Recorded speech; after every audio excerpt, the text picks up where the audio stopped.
ছেলে বিয়ের প্রস্তাব দিল ড্রাইভিং স্কুলের প্রথম ক্লাসে। আমি বিশ্বাস করতে পারছিলাম না যখন আমার ছেলে সুমিত বলল, মা, তুমি যেমন করে স্টিয়ারিং ধরেছ, আমি চাই তুমি আমার জীবনের স্টিয়ারিংও ধরো। আমি তোমাকে ভালোবাসি, তোমাকে আমার স্ত্রী হিসেবে চাই। এই নির্জন রাস্তায় আমরা নতুন যাত্রা শুরু করি। আমি হতবাক হয়ে তার দিকে তাকালাম। এই তো কিছুদিন আগে সে ড্রাইভিং লাইসেন্স পেয়েছে, আমাকে শেখাবে বলে জোর করে গাড়িতে তুলেছিল। নির্জন রাস্তার পাশে গাড়ি থামিয়ে সে আমার দিকে এক দৃষ্টিতে তাকিয়ে রইল। তার চোখে এক অদ্ভুত আবেগ, যা একজন ছেলের মায়ের প্রতি থাকা উচিত নয়। গাড়ির বন্ধ জানালা দিয়ে বাইরের গরম বাতাস ঢুকছিল, কিন্তু আমার সারা শরীর ঠান্ডা হয়ে গেল। এয়ার ফ্রেশনারের তীব্র লেবুর গন্ধে আমার মাথা ঘুরতে শুরু করল। সুমিত আমার কাপা হাত নিজের হাতে নিয়ে বলল, মা, আমি জানি এটা অস্বাভাবিক, কিন্তু আমি আর লুকিয়ে রাখতে পারছি না। সুমিত, তুমি কি বলছ? আমি কোনমতে উচ্চারণ করলাম। আমি তোমার মা। আমি জানি, মা। কিন্তু মন মানে না। সে আমার হাত আরও শক্ত করে ধরল। যখন তুমি স্টিয়ারিং ধরো, আমি কল্পনা করি আমরা একসাথে জীবনের রাস্তায় চলছি, স্বামী স্ত্রী হিসেবে। এই গল্পটি সম্পূর্ণ শুনলে আপনাদের পানি অটোমেটিক বের হয়ে যাবে, সো যত দ্রুত সম্ভব হাতের কাছে টিস্যু নিয়ে বসে পড়ো। বিছানার চাদর যেন নষ্ট না হয় সেটা সম্পূর্ণ খেয়াল রাখার অনুরোধ জানিয়ে গল্পটি এখন শুরু করব। তার আগের সর্বশেষ অনুরোধ, দয়া করে এমন পানি বের করার গল্প নিয়মিত শুনতে আমাদের চ্যানেলটি সকলেই সাবস্ক্রাইব করুন। ধন্যবাদ। হ্যালো বন্ধুরা, আমার নাম অনিতা সেন। আমার বয়স ৪২ বছর। আমার স্বামীর নাম দেবাশিস সেন, বয়স ৪৫ বছর। আমাদের ২ সন্তান, আর মালিনী। ১৯ বছর বয়সী, কলেজে পড়ে। মালিনী ১২ বছর বয়সী, স্কুলে যায়। আমার পরিবারকে নিয়ে আমি খুব সুখী ছিলাম। দেবাশিস একজন সফল ব্যবসায়ী, কাজের মাঝেও সময় করে পরিবারকে সময় দেয়া। ইউনিভার্সিটিতে ইঞ্জিনিয়ারিং পড়ছে আর মালিনী স্কুলে ভালো ছাত্রী। কিন্তু একটা ঘটনা আমাদের পরিবারের সুখের সংসারে কালো ছায়া ফেলল। গত মাসে আমাদের বাড়িতে নতুন গৃহপরিচারিকা যোগ দিয়েছে। সাবিনা, বয়স ২০ হবে। সুন্দরী, ফর্সা রং, লম্বা কাজল টানা চোখ, হালকা লালচে ঠোঁট। মেয়েটা পড়ালেখা করতে চায়, তাই আমরা তাকে বাড়িতে থেকে কাজের পাশাপাশি পড়তে উৎসাহিত করি। কিন্তু প্রথম দিন থেকেই মনে হচ্ছিল ওর কাজের চেয়ে অন্য কিছুতে বেশি আগ্রহ। প্রথম দিনেই লক্ষ্য করেছিলাম, সাবিনা মাঝে মাঝেই আমার স্বামীর দিকে চোখ বড় বড় করে তাকায়। যখনই দেবাশিস বাড়িতে আসে, সাবিনা কোনো না কোনো কাজে তার ঘরে ঢুকে পড়ে।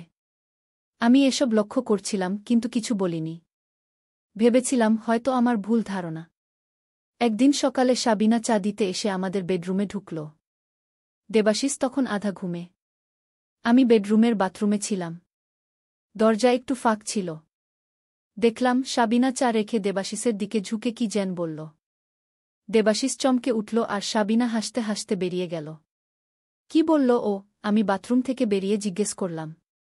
কি? কে? দেবাশিস অবাক হয়ে জিজ্ঞেস করল। সাবিনা। ও তোমাকে কি বলল? কিছু না। শুধু চা রেখে গেল, দেবাশিস উত্তর দিল, কিন্তু তার চোখে আমি কিছু একটা দেখলাম যা আমাকে অস্বস্তি দিচ্ছিল। এরপর থেকেই আমি সতর্ক হয়ে গেলাম। সাবিনার প্রতিটি চলাফেরা, কথাবার্তা লক্ষ্য করতে লাগলাম। আমি দেখলাম সে শুধু দেবাশিসের সাথেই নয়, আমার ছেলে জয়ের সাথেও খুব ভাব জমাতে চেষ্টা করছে। জয় কলেজ থেকে ফিরলেই সাবিনা তার ঘরে পানি বা স্ন্যাক্স নিয়ে যায়। এতে আমার মনে সন্দেহ আরও বাড়ল। একদিন রাতে আমি ঘুমাতে গিয়ে জানালার বাইরে কি যেন নড়াচড়া শুনলাম। বাইরে তাকিয়ে দেখলাম সাবিনা বাড়ির পেছনে একজন লোকের সাথে কথা বলছে। আমি জানালা একটু ফাঁক করে শুনলাম, সব ঠিক আছে। এখনো ৩ দিন সময় আছে। তারপর সবকিছু আমরা হাতে পেয়ে যাব। আমার বুকের ভিতর ধক করে উঠল। কি পরিকল্পনা করছে এরা?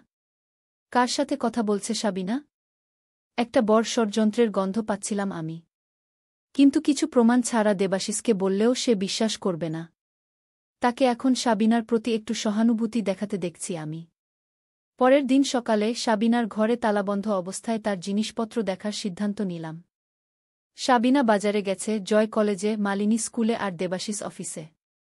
বাড়িতে আমি একা। সাবিনার ঘরের দরজা খুলতে গিয়ে দেখি তালা বন্ধ। তবে জানালা খোলা। আমি জানালা দিয়ে ভিতরে ঢুকলাম। ঘরে ঢুকেই আমি স্তম্ভিত হয়ে গেলাম। সাবিনার বিছানার নিচে একটা ছোট্ট বাক্স। বাক্সটা খুলে দেখি তাতে একটা ফাইল, কিছু ছবি আর একটা ডায়েরি। ফাইলটি খুলতেই আমার সামনে ভেসে উঠল আমাদের বাড়ির প্ল্যান। কিন্তু এই প্ল্যানে কিছু লাল দাগ, নির্দিষ্ট কোনো পথ চিহ্নিত করা। আমাদের বেডরুম, দেবাশিসের স্টাডি রুম, জয়ের রুম, সবকিছু চিহ্নিত করা। ছবিগুলো দেখে আমার চোখ কপালে উঠল। এগুলো সবই আমাদের বাড়ির ভিতরের ছবি, বিশেষ করে যেখানে আমরা মূল্যবান জিনিসপত্র রাখি, দেবাশিসের সেফ, আমার গয়না, এমনকি আমাদের ক্রেডিট কার্ড রাখার জায়গার ছবিও রয়েছে। ডায়েরিটা খুলে দেখি, তাতে লেখা, এই বাড়িতে ঢোকার পর আমার কাজ অর্ধেক শেষ। এখন আমার লক্ষ্য ঘরের প্রতিটি সদস্যকে জয় করা। পুরুষরা খুব সহজেই ফাঁদে পড়ে। প্রথমেই টার্গেট করছি স্বামীকে, তারপর ছেলে। মেয়েটা কোনো ব্যাপার না। আর মহিলা, সে তো নির্বোধ, বুঝতেই পারছে না কি ঘটছে। 2 দিন পর আসছে রাজু আর তার দল। এ বাড়ির সবকিছু ফাঁকা করে দেব আমরা। আমার রাগে, ভয়ে, উদ্বেগে হাত কাঁপতে লাগল। এই মেয়ে শুধু চোর নয়, আমাদের পরিবারকে ভেঙে দেওয়ার পরিকল্পনা করছে। কিন্তু আমি কি করব? পুলিশে খবর দিলে তারা ততক্ষণে সব প্রমাণ নষ্ট করে ফেলবে। আগে আমার সাবিনাকে সামলাতে হবে এবং তার সঙ্গীদের ফাঁদে ফেলতে হবে। আমি দ্রুত ছবি তুলে নিলাম আর সবকিছু যথাস্থানে রেখে জানালা দিয়ে বেরিয়ে এলাম। কিছুক্ষণ পরেই সাবিনা ফিরে এলো। সে যেন কিছুই না ঘটেছে এমন ভাব করে কাজ করতে লাগল। আমিও স্বাভাবিক থাকার চেষ্টা করলাম। সেদিন রাতে দেবাশিস ঘুমিয়ে পড়ার পর আমি আমার ফোন থেকে পুলিশের বন্ধু অনন্ত মিত্রকে ফোন করলাম। সে কলেজে আমার সহপাঠী ছিল, এখন পুলিশ কমিশনার। সব খুলে বললাম তাকে। অনন্ত সব শুনে বলল, তুমি চিন্তা করো না, আমরা পরিকল্পনা করছি। পরদিন সকালে আমাদের বাড়ির সামনে একটা নতুন লোক এলো। সে নিজেকে পরিচয় করালো প্লাম্বার হিসেবে। আপনাদের পাইপে সমস্যা আছে, একটু চেক করতে এসেছি। দেবাশিস অফিসে যাওয়ার আগে তাকে বাড়িতে ঢুকতে দিল। প্লাম্বার হিসেবে আসা লোকটি আসলে অনন্তের লোক। সে বাড়ির বিভিন্ন জায়গায় সিসিটিভি ক্যামেরা লাগিয়ে গেল, যা সরাসরি অনন্তের ফোনে কানেক্টেড। সব প্ল্যান করা হলো, 2 দিন পর যখন চোরেরা আসবে, পুলিশ তাদের হাতে নাতে ধরবে। সেই 2 দিন আমি সাবিনার প্রতিটি চলাফেরা লক্ষ্য করলাম। সে যখনই ফোন করত, আমি চুপি চুপি শুনতাম। একদিন শুনলাম সে কাউকে বলছে, সব ঠিক আছে, কাল রাতে বাড়ির সবাই ঘুমিয়ে পড়লে আমি বাড়ির পেছনের দরজা খুলে দেব। তুমি আর তোমার লোকজন তখন ঢুকবে কি? আমি অনন্তকে জানালাম। সে বলল, তুমি একটা ঘুমের ওষুধ সাবিনাকে খাইয়ে দিও। আমরা তোমাদের পরিবারকে রক্ষা করব আর চোরদের ধরব। পরদিন সন্ধ্যায় আমি সাবিনার জন্য একটা বিশেষ ডেজার্ট বানালাম, চকোলেট মুস। তাতে মিশিয়ে দিলাম ঘুমের ওষুধ। সাবিনা খুব আনন্দের সাথে খেল। আমি ভাবলাম, তোমার আনন্দ আর কিছুক্ষণ। রাত 9টার দিকে সাবিনা ঘুমিয়ে পড়ল। আমি নিশ্চিত হলাম সে গভীর ঘুমে আছে। তারপর সবাইকে জানালাম যে আজ রাতে চোর আসতে পারে। দেবাশিস প্রথমে বিশ্বাস করতে চাইছিল না, কিন্তু অনন্ত আমাদের বাড়িতে এসে তাকে সব প্রমাণ দেখাল। রাত 12টার দিকে আমরা সবাই লাইট বন্ধ করে দিলাম, যেন মনে হয় সবাই ঘুমিয়ে পড়েছে। আমরা গেস্ট রুমে বসে অনন্তের ফোনে বাড়ির সব ক্যামেরার ফুটেজ দেখছিলাম। একটু পরেই দেখলাম পেছনের দরজায় একটা ছায়ামূর্তি। তারপর আরও 3-4 জন লোক আসল। আমাদের কাজ ছিল শুধু অপেক্ষা করা। অনন্ত এবং তার টিম গোপনে বাড়ির পেছনে লুকিয়েছিল। চোরেরা যখন দরজা খুলতে চেষ্টা করছিল, অনন্ত ফোনে সংকেত দিল, এখন। হঠাৎ সবগুলো লাইট জ্বলে উঠল। চারদিক থেকে পুলিশ এসে চোরদের ঘিরে ফেলল। তারা প্রতিরোধ করতে গিয়েও পারল না। আরও আশ্চর্যের বিষয়, যে লোকটির সাথে সাবিনা যোগাযোগ করছিল, সে আসলে একটা বড় চোর চক্রের নেতা, রাজু সরকার, যাকে পুলিশ অনেক দিন ধরে খুঁজছিল। চোরদের গ্রেফতার করে নিয়ে যাওয়ার পর সাবিনা ঘুম থেকে উঠল। সে দেখল সমস্ত বাড়ি আলোকিত, আর তার সামনে আমি, দেবাশিস, অনন্ত আর আরও কয়েকজন পুলিশ অফিসার। সে হতভম্ব হয়ে গেল।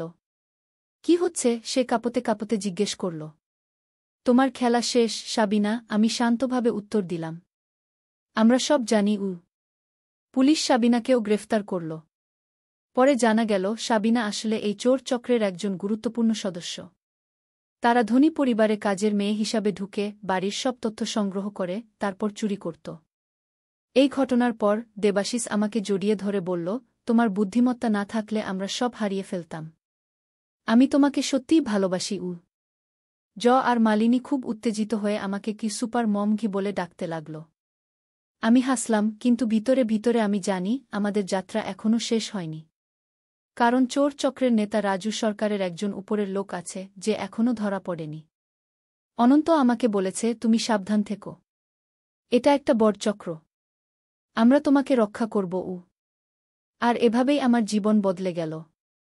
এখন আমি শুধু একজন গৃহিণী নই, একজন অভিনব গোয়েন্দা। অনন্ত আমাকে তার গোপন মিশনে সাহায্য করতে অনুরোধ করেছে। এখন পর্যন্ত আমি 3টি বড় চোর চক্র উদ্ঘাটন করতে সাহায্য করেছি। একদিন অনন্ত আমাকে একটি ফাইল দিয়ে বলল, অনিতা, তোমার পরবর্তী মিশন। আমাকে তোমার সাহায্য দরকার। ফাইল খুলে আমি দেখলাম সেখানে একটি বিলাসবহুল হোটেলের ছবি। হোটেলের নাম মিরাজ প্যালেস। আমি অনন্তের দিকে তাকালাম। এই হোটেলে একটি বড় ষড়যন্ত্র চলছে। আমাদের অন্তত 3 সপ্তাহের জন্য সেখানে যেতে হবে। তুমি একজন ধনী ব্যবসায়ীর স্ত্রী হিসেবে যাবে, আর আমি তোমার চাকর হিসেবে গিয়ে। আমি একটু ভয় পেলাম। দেবাশিস কি জানে? হ্যাঁ, সে জানে। সে তোমাকে সাহায্য করতে চায়। আমরা তাকে সবকিছু বলেছি। আমি একটু ভাবলাম, এটা একটা বড় সুযোগ, বিপজ্জনকও বটে। কিন্তু আমি মুখ থেকে বের করে ফেললাম, আমি রাজি। এবং এভাবেই আমার জীবনে একটি নতুন অধ্যায় শুরু হল। একজন সাধারণ গৃহিণী থেকে একজন গোয়েন্দা। আমি জানি না এই নতুন পথে কি আছে আমার জন্য। কিন্তু আমি জানি যতই বিপদ হোক না কেন, আমি এবং আমার পরিবার একসাথে এটা সামলাব। হোটেল মিরাজ প্যালেসে পৌঁছালাম আমি। এবার আমার নাম শ্রীমতী মেঘনা বসু, এক ধনী ব্যবসায়ীর স্ত্রী, যিনি বিদেশ ভ্রমণে গেছেন। আমার সাথে আছে আমার বিশ্বস্ত সহকারী রাজীব, আসলে অনন্ত। হোটেলে ঢুকতেই আমি অনুভব করলাম কেন এই হোটেলটি এত বিখ্যাত। আকাশছোঁয়া ছাদ, চকচকে মার্বেল মেঝে, সোনালি আলোর ঝাড়, দামি আসবাবপত্র, সবকিছুই বলছে এখানে বিত্তশালী মানুষদের আনাগোনা। আমাকে হোটেলের সবচেয়ে দামি সুইটে রাখা হল। সুইট নম্বর 1001, একটি রাজকীয় প্রাসাদের মতো।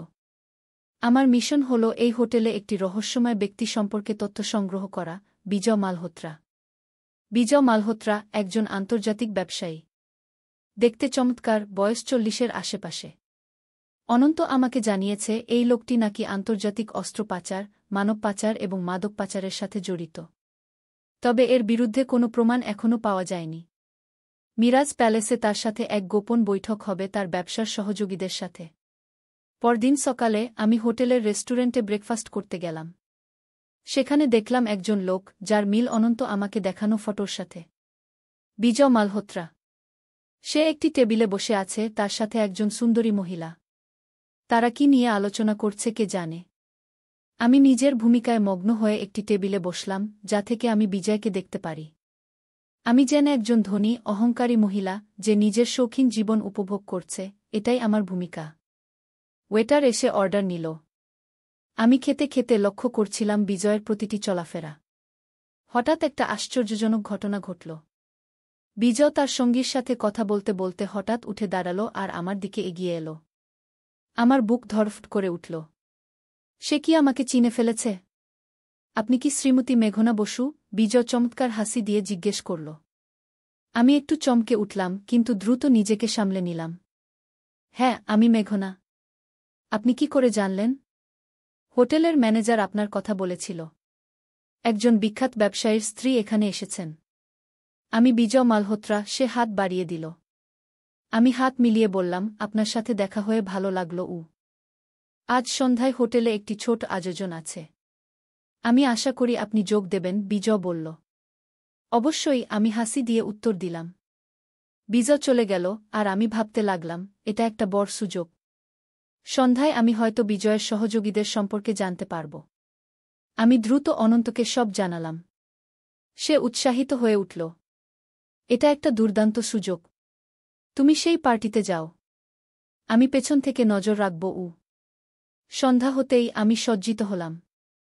একটি লাল রঙের গাউন পরলাম, কানে দামি হীরার দুল আর গলায় একটি সুন্দর হার। এসবই অনন্ত আমাকে দিয়েছিল মিশনের জন্য। মনে রেখো, এই গাউনের ভিতরে একটি ছোট ক্যামেরা লাগানো আছে, অনন্ত আমাকে মনে করিয়ে দিল। তোমার হারটিতে একটি মাইক্রোফোন আছে, যা দিয়ে আমরা সব কথাবার্তা শুনতে পারব। আমি মাথা নেড়ে সম্মতি জানালাম। এই জীবন কত রোমাঞ্চকর! আমি কখনো ভাবিনি যে আমার মতো একজন সাধারণ গৃহিণী একদিন এমন গোপন মিশনে অংশ নেবে। হোটেলের বলরুমে পার্টি শুরু হয়েছিল। আমি যখন ঢুকলাম প্রায় ৫০ জন লোক সেখানে উপস্থিত। সবাই দামি পোশাকে সজ্জিত, হাতে শ্যাম্পেনের গ্লাস। আমি একটি গ্লাস নিয়ে ঘরের একপাশে দাঁড়ালাম। বিজয় আমাকে দেখেই এগিয়ে এলো। শ্রীমতী বসু, আপনি এসেছেন। আসুন, আমি আপনাকে কিছু বন্ধুর সাথে পরিচয় করিয়ে দিই। আমি তার সাথে গেলাম। সে আমাকে নিয়ে গেল একটি ছোট দলের কাছে, যারা একটি কোণায় দাঁড়িয়ে কথা বলছিল। তাদের মধ্যে একজন ছিল সেই মহিলা যাকে আমি সকালে বিজয়ের সাথে দেখেছিলাম। শ্রীমতী বসু, এরা আমার বন্ধু। রাজা সিংহ। বিজয় একজন লম্বা ফর্সা লোকের দিকে ইশারা করল। নন্দিনী শর্মা সকালের সেই মহিলার দিকে ইশারা করল। এবং আহমেদ হোসেন একজন মধ্যবয়সী লোকের দিকে ইশারা করল, যার চোখে একটা অদ্ভুত শীতলতা ছিল। আমি সবার সাথে পরিচিত হলাম। এরা সবাই খুব ভদ্র ছিল, কিন্তু আমি অনুভব করলাম যে এদের মধ্যে একটা অদৃশ্য টেনশন রয়েছে। শ্রীমতী বসু, আপনার স্বামী কোথায়? রাজা সিংহ জিজ্ঞেস করল। তিনি বিদেশে ব্যবসার কাজে গেছেন। আমি একা এসেছি, আমি উত্তর দিলাম। আপনি কি জানেন তিনি কোন ধরনের ব্যবসা করেন? আহমেদ হোসেন জিজ্ঞেস করল, তার চোখে একটা অদ্ভুত চাহনি। আমি জানতাম যে এটি একটি প্রশ্নের ফাঁদ। অবশ্যই জানি। আমরা সবসময় সব বিষয়ে আলোচনা করি। তবে আমি ব্যবসার বিষয়ে খুব একটা মাথা ঘামাই না। আমি আমার নিজের জীবন উপভোগ করতে বেশি পছন্দ করি। বিজয় হাসল। এটাই তো হওয়া উচিত। আসুন, আমরা খাবারের দিকে যাই। খাবারের টেবিলে গিয়ে আমি লক্ষ্য করলাম যে রাজা আর আহমেদ কোণায় দাঁড়িয়ে কিছু নিয়ে তর্ক করছে।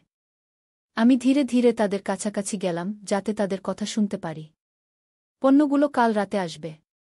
তুমি নিশ্চিত করো যে সব ঠিকমতো হয়, রাজা বলছিল। এবার কতগুলো এসেছে? আহমেদ জিজ্ঞেস করল। ১২টি। সবগুলোই উচ্চ মূল্যের।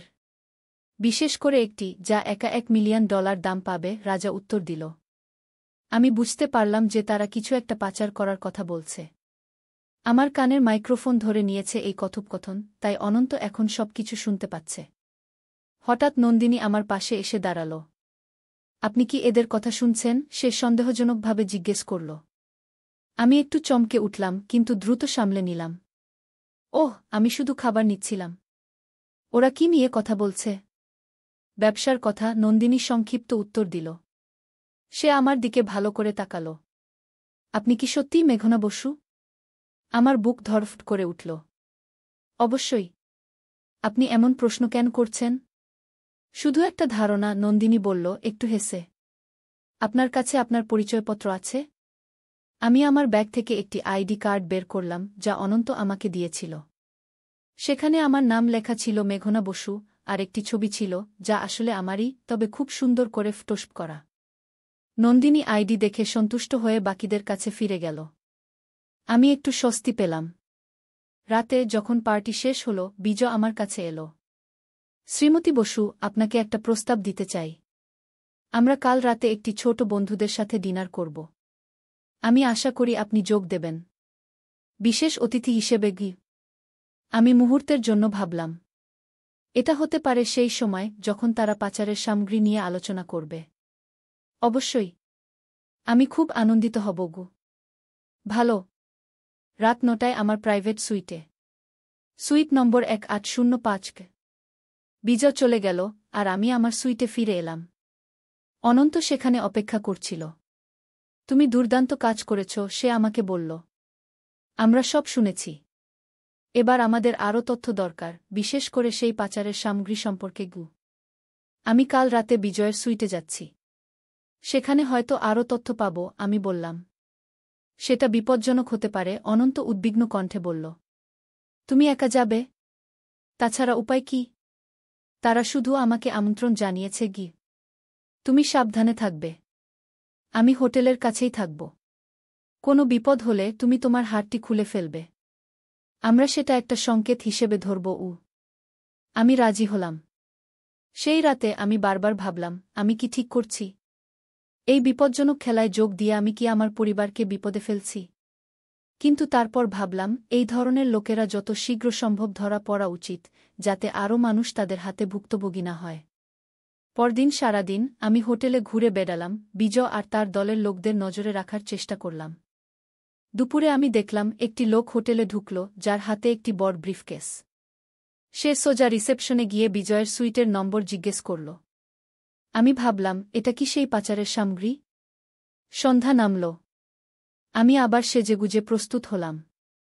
কালকের গাউনের বদলে একটি নীল রঙের পোশাক পরলাম, আবার সেই হার পরলাম যাতে মাইক্রোফোন লাগানো আছে। ঠিক রাত ৯টায় আমি বিজয়ের সুইটে পৌঁছালাম। দরজা খুলে দিল এক ভৃত্য। ভিতরে প্রবেশ করে দেখলাম সব লোক উপস্থিত, যাদের সাথে কাল পরিচয় হয়েছিল, রাজা, আহমেদ, নন্দিনী। আর ছিল দুজন নতুন লোক, যাদের পরিচয় করানো হল হরিশ মিত্র এবং ওমর খান হিসেবে। শ্রীমতী বসু, আসুন। বিজয় আমাকে অভিবাদন জানাল। আপনার জন্য একটা বিশেষ আসন রেখেছি। আমি টেবিলে বসলাম। টেবিলে নানা ধরনের খাবার সাজানো। বিজয় নিজে ওয়াইন পরিবেশন করল সবাইকে। আজ একটি বিশেষ অনুষ্ঠান, বিজয় ঘোষণা করল। আমরা সবাই এখানে একটি বিশেষ কারণে গিয়ে।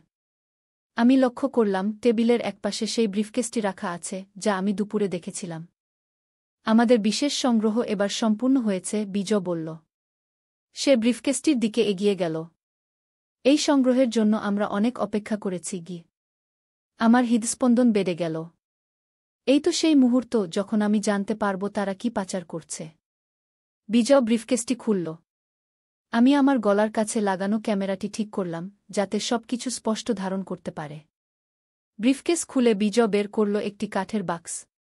সে বাক্সটি খুলল, আর আমার চোখ বিস্ময়ে বড় হয়ে গেল। বাক্সের ভিতরে ছিল 12টি ছোট পুতুল, প্রত্যেকটি মানুষের আকৃতির। এগুলো ছিল হাড়ের তৈরি, প্রাচীন দেখতে। এই পুতুলগুলো 1000 বছরের পুরনো, বিজয় ব্যাখ্যা করল।